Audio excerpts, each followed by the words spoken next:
I my parents were together for a while. I think I was a pretty decent kid up until about 7. You know, I bear with me too, y'all. So I can't lie about any of my childhood stuff because my mom is sitting right here. I know. I got it. But no, I was a pretty good kid, probably up until about 7, and then I just started rebelling. But I found out at a really really young age that that I can do whatever I wanted to do, and all it meant was that I got a butt whooping after it. Yeah, it was what it was. You know what I mean? I mean, it worked. But ADHD, my bad. But I found out I could do whatever I wanted to do, and all that came with it was some consequences. And I was okay with that. Um, so I got a bunch of butt whoopings from my daddy when I was little, a lot of them, and a couple from my mama as well. But I think so. Oh, I'm sorry. My sobriety date is December 21st of 21, or December 1st of 21. So I'm a little over 4 years clean now. Good job. But I started using at probably 11. I started smoking weed. I lived by a cow pasture, and I found out that you could get mushrooms out there. I started doing stuff like that really, really early on, and it became like a thing. Like I would ride go karts, and I would get high with the older kids in the neighborhood, or in the I say neighborhood. It was really woods, but whatever. Um, but that started at probably 11. I think the first time I went to YDC, I might have been 11. Um, and I went for possession of marijuana at 11 years old. And just kind of breezed through that. It was a repeating cycle. From 11 to 15, I probably spent more time in YDCs and youth detention, like boot camp style places than I did at home. So I did that, and then when I was 15, I got into a relationship with a girl, and it kind of, I don't know if I would say it calmed me down, but it seemed like I got more careful about not getting caught. Is what it was really more than anything. Smarter. Yeah, I got a little smarter. But anyway, I I was with her for a while, and she was a lot older, so I was too young to buy alcohol, but she was old enough to buy alcohol, which contributed to me drinking a lot more, partying on the weekends, and just not caring. I didn't care about anybody. I didn't care about anything really. I for a while, like I was unhappy with the relationship, but stayed in it because of selfish reasons. Um, but time went on, and I actually ended up having a daughter with her at a pretty young age. I think I might have been like 17, and I had my daughter. And I wish I could stand here and tell you that I straightened up, because it's just what I wish it could have been, but it's not the truth. It's not what it was. If anything, I actually got worse after my daughter. At the time, I thought I was doing good because I thought I was being a father and all that stuff, because I would go to work and I would work my butt off and I would pay the bills, and then but I would do nothing else. I would spend no time with my daughter.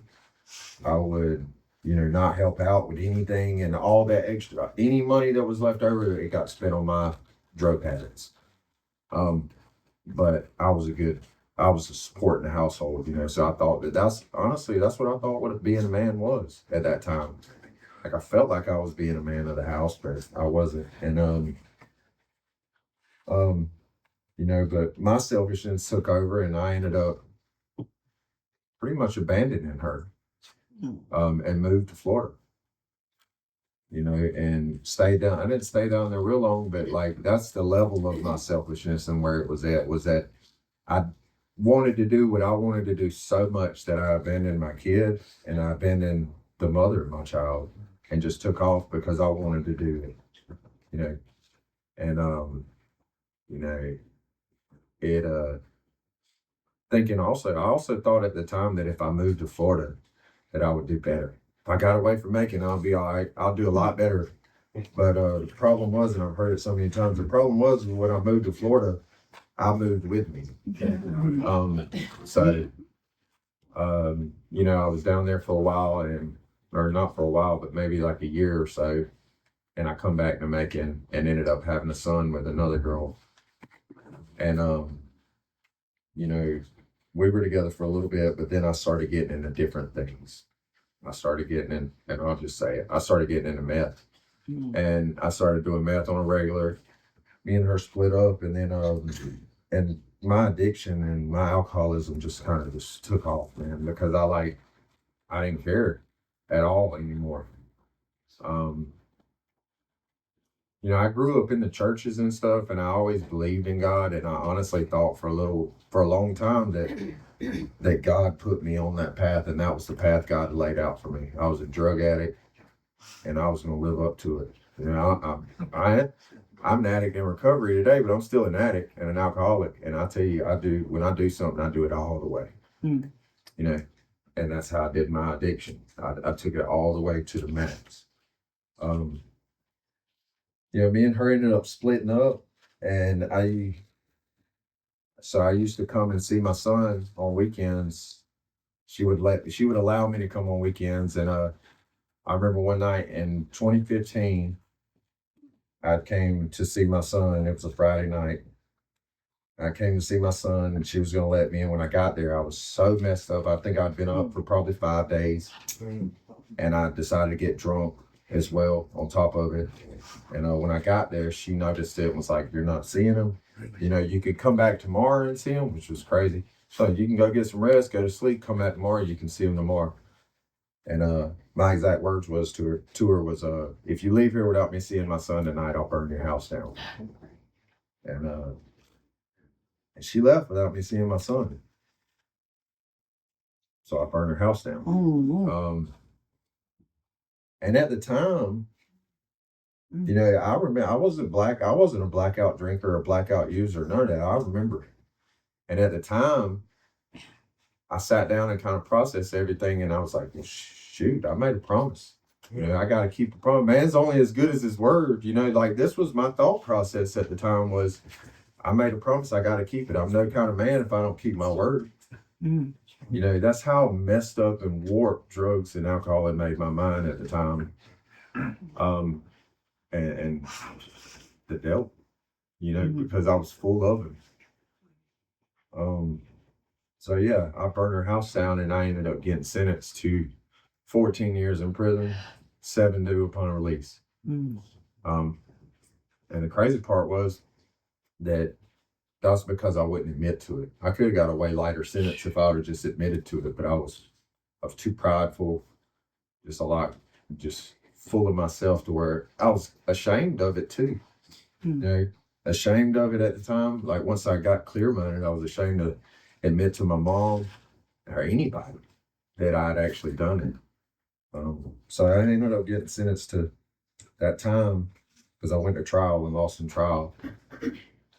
And you know, once again, I wish I could say I went to prison for a little while and got out and did right, but I didn't. I went for about 4 years, and I got out, and I think I was out for about 6 months, and I went right back. And you know, during that first stint in prison, nothing changed. I was getting high the whole time I was in prison. I ended up getting involved with a gang, you know, while I was in there. So, you know, it was just chaos. And nothing good came out of it. But I'm real good at putting up a facade though. I can make you think I'm doing good, which is what I did with my mom and my stepdad. I made them believe I was doing great because while I was in there, I became a certified welder and all this stuff. I was like, I'm gonna do right, I've got a career, but the whole time I was still getting high. Anyways, I went back for that second term, time, and they made me max out the 2.5 years I had left on parole. Well, it was during that time. That was in, I can't remember. But anyway, while I was locked up that time, I was still using it first, and and I remember Thanksgiving of 21. For maybe a couple months before that, I was so sick and tired of getting high because it was just, every time I would, and then I'd run out of money and need more, and there's different, it's not like it's readily available. I mean, you can if you got the money, but anyways, I'm not going to get into all that. But I remember talking to my mom on Thanksgiving of 21, and I called her trying to get her to send me a cash out, and she told me no, and I threw a temper tantrum. Pretty much what I did. Called her all kinds of names, went to yelling at her, and was like, I'm the one missing out on everything. Y'all, like all y'all out there living your lives, and I'm in here, rotting away, locked in a cage. And she said something that really changed my whole outlook on things. And she was like, you ain't the only one in there missing out. She was like, I'm tired of having family events and my son not being there. I'm tired of my son's kids asking me where their dad is. Because at that point, it had been 8 years and I hadn't talked to neither of my kids. She was like, I'm tired of not having my only son around. And, that hit me, I was like, well, dang. I'd never looked at it from the other side. I'd never thought, because up until then, it was, this is my life. I ain't hurt nobody but me. This is, yada, yada, whatever. The lies that addicts and alcoholics tell ourselves in order to justify my actions. I told myself every single one of them. But she told me that on Thanksgiving of 21. I was high when she told me that. I ended up finally going to sleep, and when I woke up, I was like, I made a resolution. I was like, I want to get clean. I got a little bit of time left in here. I don't want to go home and continue doing this to my family. So what I did was I just so happened to be in a prison where the warden knew my cousin. So he knew who I was as well. So I wrote the warden and I told him, I was like, listen, I want to get clean, but I can't. I can't stay clean. I cannot buy it, but when it's offered, I don't say no. And I just asked him if he would put me in the hole until I got released. And when he called me up and he had a meeting with me, and he was like, you sure this is what you want to do? And I was like, man, I'm positive. And whatever I say after this, you keep me in there. And he was like, all right, deal. So he put me in the hole. And that was the end of November. It might have been December 1st. That's why I said that was December 1st of 21. He put me in the hole, and Can you tell us what the hole is? Solitary confinement. He put me in a cell where, like, I'm in there, but he put me in there with a guy named Milton. And Milton was this older black guy, and Milton had been locked up for 28 years. He had a life sentence and was never getting out. And they put me in there with this man, and Milton used to get up every morning at like 3 or 4 o'clock in the morning and cut the light on, and he would read a daily bread. He would read like scripture out of the Bible, and he had another like daily devotional book he would read out of it. He would do this every freaking morning at 3 o'clock. And I would be so mad because all I wanted to do was sleep. I'm withdrawing off of everything I've been, or not really withdrawing, but wanting it. So I'm just moody. And he was diligent for it every morning. And every morning he got up to do it, he would ask me, he'd be like, hey man, you want to get down here and read some scripture with me? And every morning I'd tell him the same thing, like no, but in a lot meaner way than that. But I'm gonna keep it. I'm sure you can figure it out. He did that for probably 2 or 3 weeks, and then that warden brought me a book while I was in there. It's called The Shack. And I read a lot of books while I was in there in solitary confinement. But he brought me that book, The Shack, and I read that book. And when I got done with that book, the next morning came around and Milton was like, hey man, you want to get down here and read some scripture with me? And I was about to be like, no. And then I was like, oh. I was like, what if Milton's this old black lady in this book? I was like, what if Milton's gone? I mean, I don't know, bro. I don't know if it was because I'd been in there for a few months or like if I was like drug-induced psychosis, whatever it was, you know what I mean? But it worked. It scared the crap out of me. And I was like, oh man, And so I started getting out there and reading Bible verses and scripture and daily devotion. And actually, me and him used to sit there and hit our knees in the cell and pray together. Milton used to pray over my release, knowing he ain't never getting out. But this man's in there praying over my release. And, it's just, oh man. But I ended up getting out in April of 22. I got out finally. I stayed in solitary confinement from December 1st to April 20th of 22. So about 5 months I stayed in there. And I got out and I went straight into a place in Macon called Centenary House. It's a Christian men's home, and to try to stay sober. And I didn't. Or I did stay sober, but I didn't stay there. It was a year-long program. I ended up getting kicked out of there 3 months in because I still had the mentality of like if you do or say something to me like that I don't like we're gonna fight about it. There's no talking about it. Like, I'm gonna fight you. Like, there's a lot of stuff still like that sometimes now, unfortunately, but not as much. But yeah, so I ended up going to a place called the Bridges of Hope. And the Bridges of Hope changed my life. It's exactly what I needed. I needed something that's not for everybody. I encourage anybody that wants treatment to go to treatment, but if you think about going to the Bridges of Hope, you better do your due diligence and do some research on it before going, because it ain't for the weak. But if it's worth it. But anyways, I went to the Bridges of Hope, which is 6 months. And I had the privilege of having a guy pay for me to go there. And he told me, because, I was stressing.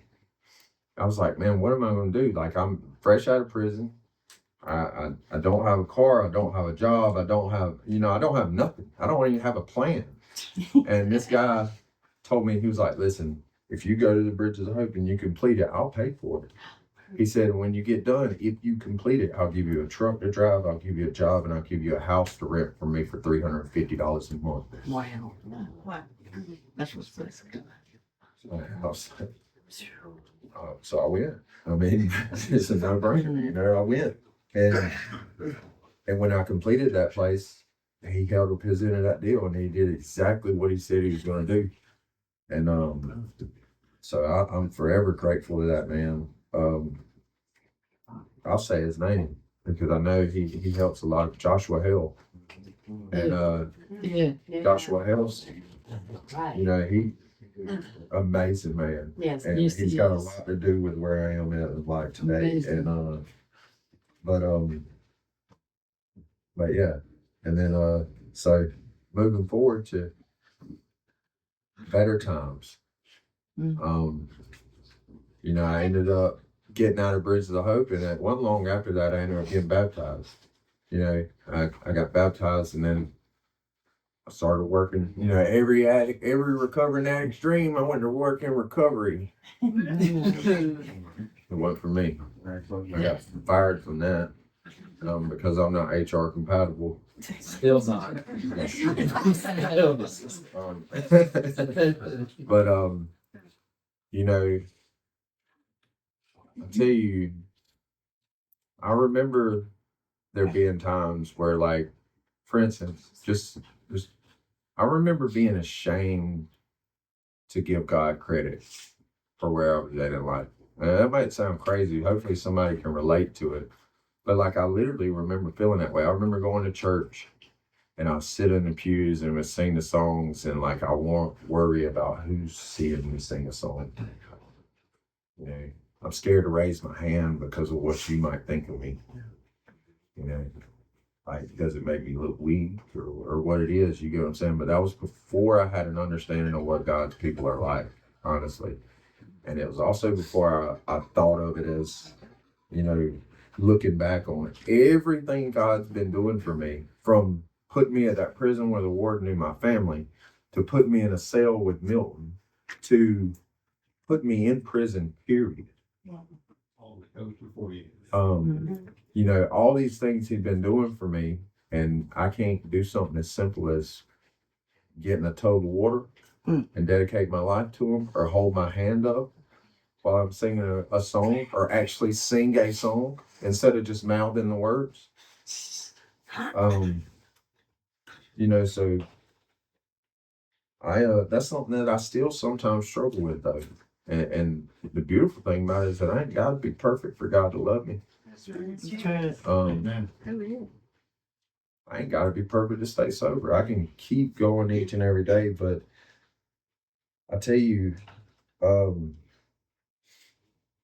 know, what life's been like here recently, in the past. When I say recently, I mean the past few years. Is I care for people, think about other people. God, we're talking about God restoring our lives. So the things He's restored is like, I get the privilege to be a son today. I get the privilege of being a friend today, and a reliable employee. I get to be a husband today, which is something that I never wanted. You know, because I was so selfish, I didn't want to have to wait on them. I say wait on anybody. I didn't want to have to give anything to anybody. Definitely not giving everything I have to one person. You know, and when I say everything I have, I'm not talking about materialistic stuff. I'm talking about everything I have within me. You know, so I get to be a son, I get to be a husband, I get to be a reliable employee, I get to be a friend, Father. I get to be a father. I didn't talk to my daughter for 8 or 9 years.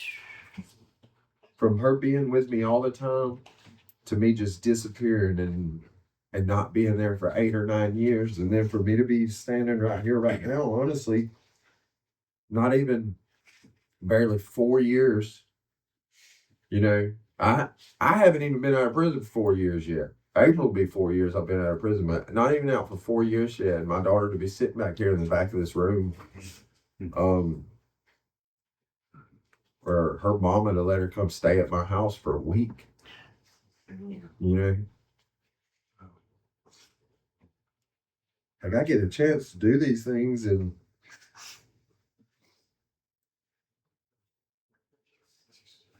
I don't need it, Miss Fella. Good thing, I don't know where it is. Let it out. Let it out. And I'll be honest with y'all, man. And it's still a struggle for me to sit up here and tear up and cry, because honestly, that's another thing I used to think that was a sign of weakness. Like, men don't cry. Like, if you cry, you soft, whatever. Like, get out my face. You know, that's my old mentality was, but like, and it's still a struggle. Don't get me wrong. I do not like crying in front of people. I don't like it. I hold it in and I bottle it up. But God's softening my heart each and every day. God is continuously working on me as long as I ask Him. That's right. You know, and I used to be like, God, why ain't you doing this for me? Or why ain't you doing that for me? And yada, yada, you know. And then I guess what I realized, I was like, well, dang, you know, I don't, and this is probably the wrong mindset, but this is what I believe. You know, I'm like, you know, I don't do a lot for people that don't do a lot for me. So why would God do for me if I ain't doing for Him? I ain't doing nothing for you. I'm ashamed to admit that I think I know you. So why would you do anything for me? He was doing stuff for me the whole time. I just didn't realize what He was doing. He wasn't doing what I wanted Him to do at the right time. He was doing what needed to be done. But you know, I don't know, man. It's been an amazing journey. Like I still haven't seen my son since he was 1. He's 10 now. And I'm all right with that. Like, do I want to see him? Yeah, absolutely. I want to see him. But am I all right that God hasn't opened that opportunity and that window up yet? Absolutely. I'm all right with it. You know, I was telling somebody, I was like, am I 100% sure that I'm saved? And if I was to die today, I'd go to heaven? Absolutely. Am I 100% sure that I'll never drink and drug again? Absolutely. Am I 100% sure I'm not done making bad decisions? Absolutely. That's just who I am, bro. Like I'm going to make plenty more mistakes. And God's still going to love me for them. That's right. And I don't look at mistakes as failures anymore. And Patrick taught me this. My mistakes today are lessons to be learned. That's right. Anything I do wrong today, I learn a lesson out of it. There's always something to be learned. Like, do I still get frustrated with the idiots we hire sometimes? Yeah. Should I call them idiots? Probably not. This is what I'm talking about. Like, but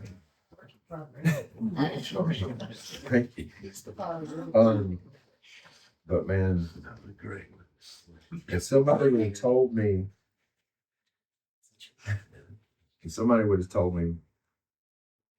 what, 4 years ago when I was sitting in that solitary confinement cell, that I would be standing up here in front of a lot of Christians and be 4 years sober and share my testimony of how God was working in my life, I'd be like, God ain't done nothing for me. I don't know what you're talking about.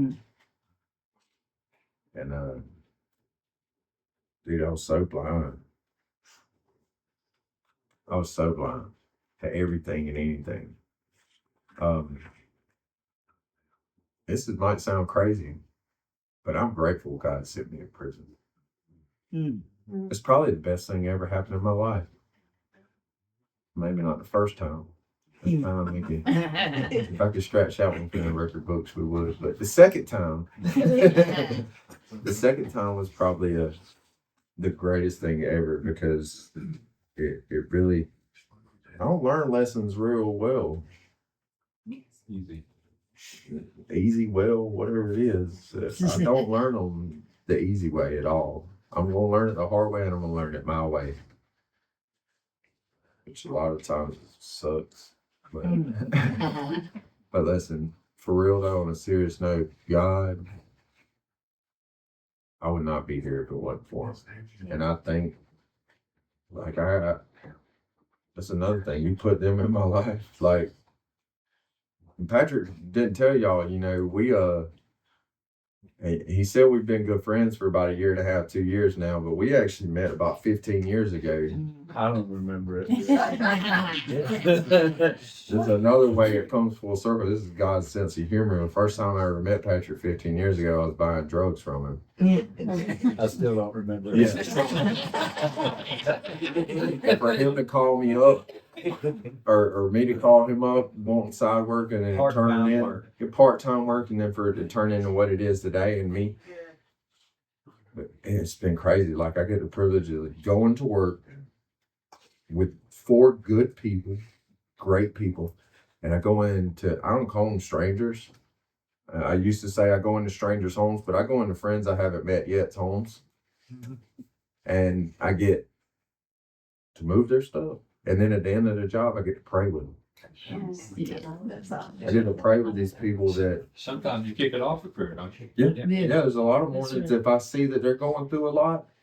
Like the best part, some of the best days are when I go in here and make these old...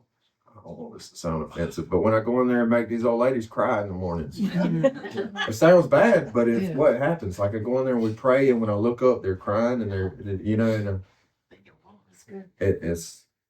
it's some powerful stuff, and what it does is it makes like that joy you were talking about earlier. Yes. that joy. It makes that so like, I don't know, it even when it's a hard day and it's stressful or whatever, it's like, man, I gotta remember why I'm doing this, and the reason why I'm doing it is because God gave me the ability to do it.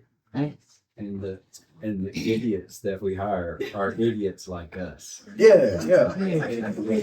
When I said idiots we hire too, by the way, I'm included. We in are. Yes.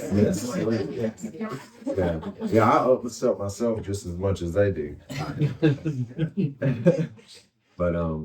But yeah, to be able to do that, to be put in a position to be trusted. Like I got his credit card in my wallet right now. I don't even know the limit on it.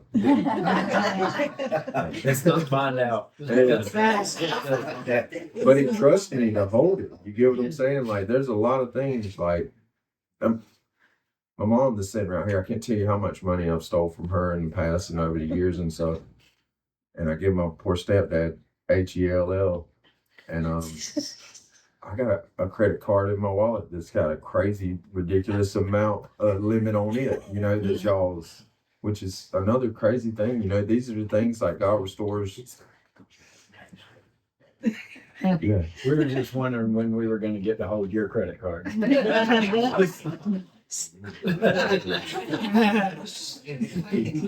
to ask your wife.